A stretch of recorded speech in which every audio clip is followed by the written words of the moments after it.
What's up guys, and welcome back to the channel. In today's video, I'm gonna be driving the 2017 BMW M2. Huge shout out and thank you to Carolina Auto Direct for providing this M2 for today's video. Check them out. I'll have their website linked down below. They have a pretty awesome selection of pre-owned cars. So in today's video, we're gonna basically see what it's like to drive the BMW M2. Now, if you're new to the channel, when I bought my Toyota Supra, the 2020 Supra, I actually contemplated buying an M2 instead. Never really knew which one would have been the better choice. So today, driving a manual M2, I can kind of answer that question.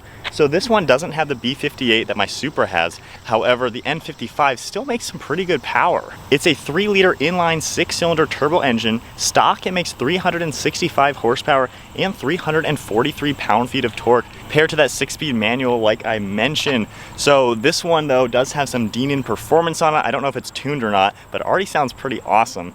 So let's take a quick look on the outside and then the inside. You can then go for a test drive and even do a POV to see what it's like driving the M2. So let's take just a quick look at the N55 motor in this car. This is basically the version before they came out with the B58. This one does have a carbon fiber Dinan intake tube, so pretty cool to see. Go ahead and close the hood now. This car is finished off in a beautiful white. I definitely like the white color on these cars, and it looks like the previous owner had some fun with carbon fiber. We got a massive front splitter, and then these vents right here, gloss black front grille as well. I love the look of the M2. I love the bulges you see in the front and the rear fenders. It really gives it a wider appearance for being such a short and stubby car. Looking at the side profile, you can see how proportional an M2 is. In my opinion, the older BMW M3 was kind of that legendary manual transmission, fun to drive sports car. And then when that turned into an M4, they just got a little too big. So when they took the 1 Series, like the 1M, and then turned it into the M2, I think that's when they really came with that sweet spot once again to make such an awesome car. And that's why I like the M2s a lot. We do get the massive brakes up front with the blue calipers, vented and drilled rotors. Moving to the rear, we also have the same rotors and a big brake caliper back here as well. I like how they didn't skimp out and just put a basic floating caliper on it. But you get more carbon fiber on this one. Nice looking mirror caps. Really cool sculpture. I just love the way these things look. And then moving to the back, this one also gets a carbon fiber wing, a full rear diffuser, and then the Dinan exhaust. That is gonna sound so good. We'll do a rev clip in just a second. And we got more fins down there. But a really good looking car overall. I definitely am a fan, as you can tell. And then going into the interior now, we get the black leather. Now, one thing you'll notice, once they moved up to the M2 competition, that's when the bucket seats became standard. I think that was either 2019 or 2020. But the funny thing is, I see a lot of Toyota Supra in this car. All these buttons right here on the side of the seat are the exact ones you get in the Toyota Supra. And then the hood latch and trunk button down there are the same ones you get. If I hop inside the car now, all the climate vents and radio controls, this is exactly the same layout the Supra had. So this is kind of where the Supra has some shared parts with the BMW. It's definitely this generation. This is nearly identical. This is slightly different, I think, but pretty much the same right there. The same controls are on the steering wheel, just a little bit different buttons. And then the turn signal stock and then the windshield wipers are all pretty much the same. However, unlike a Supra, this has a 6-speed manual, or you can get a dual clutch automatic. So let's go ahead and fire it up with my foot on the clutch. That already sounds really cool. You hear the BMW chime. We do have different drive modes as well. Sport mode we can go into. We also have a Sport Plus.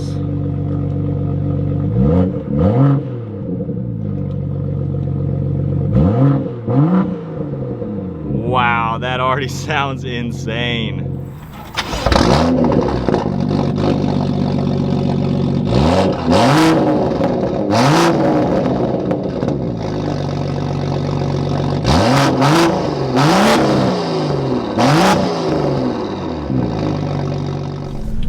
Alright guys, so we are setting off now in the M2. Man, and that is just in comfort mode, just slowly getting up to some speed. It does sound a lot like my Supra. I can hear that in it since the engine is very similar, same displacement, same size, obviously the same manufacturer. But so already, let's get my bearings with this car. So armrests are pretty good. This is a nice, it feels like a small car. You can tell we're in a smaller vehicle. The M4 is so much bigger when you really compare it. I've driven the M3s and the M4s quite a bit. This is only the third M2 I've ever been in, and only the second 2 Series I've ever been in general. But already you have a pretty good view out. You can see the hood, the windshield is small. You can tell it's a much smaller car than the others, which I like that a lot. The other cars are just getting a little big. This one's still nice and small. Interior, pretty basic, kind of just your base model of BMW interior. The gauges are pretty simple. They're analog with a little bit of LCD screens on the bottom. All this reminds me of the Supra quite a lot. Pretty much the same screen up there, same unit here to do everything, which I like. I mean, I like how simple it is. However, the biggest difference, we have a 6-speed manual.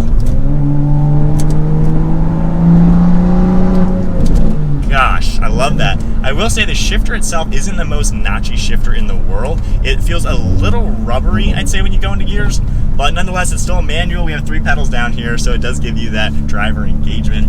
Visibility and view out and everything. This is really roomy, and the back seats are usable. You could absolutely fit back there. Getting the seat into the best position, pretty easy to do with all the power controls, so not too bad. These are pretty comfortable as well. We do have an extendable leg rest, which is a great touch, especially if you have longer legs. I think that's a really good feature. Really easy to shift through the gears. You could absolutely daily drive this. The cup holder right here is actually kind of an awkward location. I had my water bottle here earlier, and going into like 3rd gear, I would hit my water bottle. So that is one thing you got to keep in mind.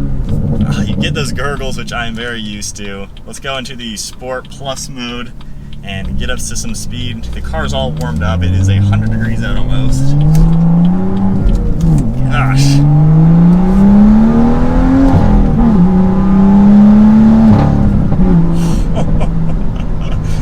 Oh man, I always debated on should I have not bought a Supra and bought an M2 instead. That manual already, that just makes me, Handling in the car, this seems really nice and tight and nimble, and those brakes, oh my gosh, they do a great job. The car gets up to some pretty quick speeds without even thinking. It's a very, very quick car. And being a BMW, it's so smooth and refined where, I mean, you're gonna be going like 70 miles an hour not even thinking. So watch your speed in a car like this. Rev matching is nice in the downshifts. And with this exhaust, there's no drone, just cruising.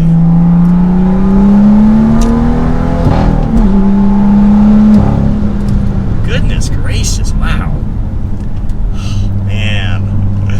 This is making me think. I will say, at one point, I'm definitely going to buy an M2 because I really do like these. I've become a big fan of BMWs ever since I bought the Supra, so I'm liking the brand much more. And the fact that this has the practicality almost of a GTR with back seats and a big trunk, but has a stick shift, that is a huge plus. And if you do opt for a little bit newer car and go for the M2 competition, you get, I believe, the twin turbo 6-cylinder that the M4s have from this year.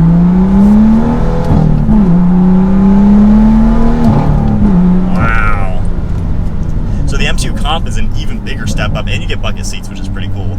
But with this car, the N55, I've only ever driven one N55 motor. The power does come on a little bit later than what I'm used to in a B58. Around 4,000, the turbo power really gives you some power. I wouldn't say this has the most noticeable torque. It does take a little bit, especially in between shifts like that. And I'm not redlining the car going crazy with it since I don't own this car.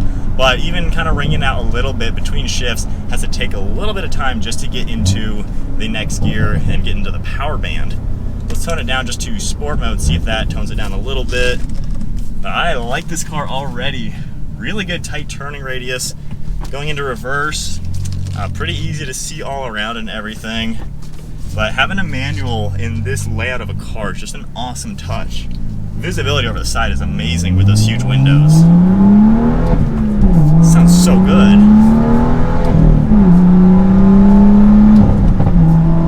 Gosh, that is one of the best sounding engines from inside the cabin.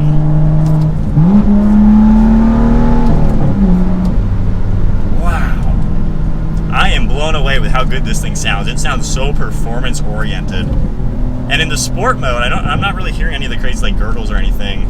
Back into Sport Plus, I think. Get a little bit more. Yeah, it almost sounds like an anti-lag system in between shifts in the Sport Plus. You can hear just a little bit of gurgling back there. But we're in Sport Plus mode, 6th gear, 60 miles an hour. There's no drone, so obviously Dinan is kind of like a BMW performance brand, so they're not going to make parts that are going to be droney and crappy. Honestly, they're going to be really high quality. So this one is, of course, with that setup. I mean, it sounds really good on the street for daily use.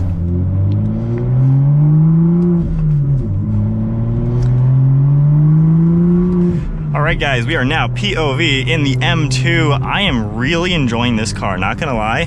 I absolutely see one of these coming to my garage in the next few years or so. This is definitely right up my alley with my kind of sports car. The steering feel, we're in comfort mode again, super nice and light. I mean, this is just a comfortable, good, like BMW, just a nice quality car. And one thing, I know some people are iffy with BMW reliability. They have become really, really good over the years. This car has almost 57,000 miles on it, obviously running perfectly. But BMWs in the last few years have been very good in reliability, and they've been in the top. So I'm really not too concerned about that at all with a car like this. I haven't seen any people with any issues, but really nice and comfortable. Getting my bearings back in the car, you can see the view out and everything. You can tell, like I said, it's a little bit smaller car, and those rear backrests, the headrests, they actually can get out of your way a little bit. But really nice in here. We have the nav screen. I don't think it's touch screen like the Super was, but you have, all the same kind of controls. So pretty simple, pretty nice to use. Let's go to the Sport Plus.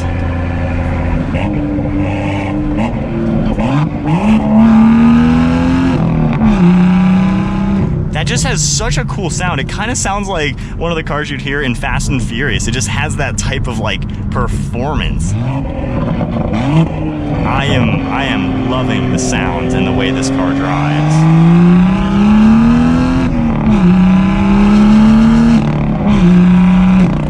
Gosh, that is so cool.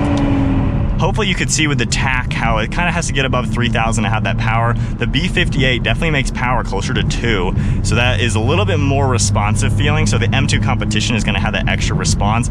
This one does have a little bit of that lag. I don't know if it's turbo lag, or it probably is turbo lag the way it is. But as soon as I put it into that third gear and hit the gas, it was just so responsive. Yeah, there's definitely a little bit of turbo lag. That's probably the only downfall, I would say. You just get a little bit of that. But quickly going into this turn, though, man, it is just so smooth to drive. This is, I sound like a fanboy, quite honestly. This is just a really good blend, and I know a lot of people rave on the M2 because it's what the M3 used to be from back in the day, that fun to drive, nimble, small, 4-seat manual sports car with a turbo. Oh, the old ones were not turboed. But the M4s just kind of got away from that. They're becoming more like a GTR, which isn't, a nimble little tight corner car. This car is that, though. Gosh, that sounds so good. All right, last little acceleration.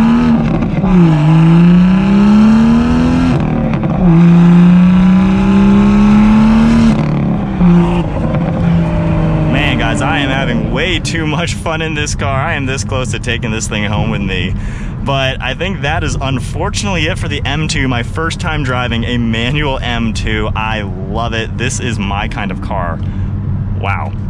So I hope you guys enjoyed today's video. Once again, huge shout out and thank you to Carolina Auto Direct for providing this really clean M2. This is a super sweet setup. I love the white, love the interior. Definitely check them out. They have a ridiculous section of pre-owned cars like an M2. We're doing a few other cars today, so definitely check them out. If you enjoyed today's video, give it a thumbs up, hit that subscribe button, and comment below, should I buy an M2 at some point? This is like the perfect manual transmission turbo car, but it could also be a family car. So this is kind of a good blend of the Supra and the GTR. But anyways, I will see you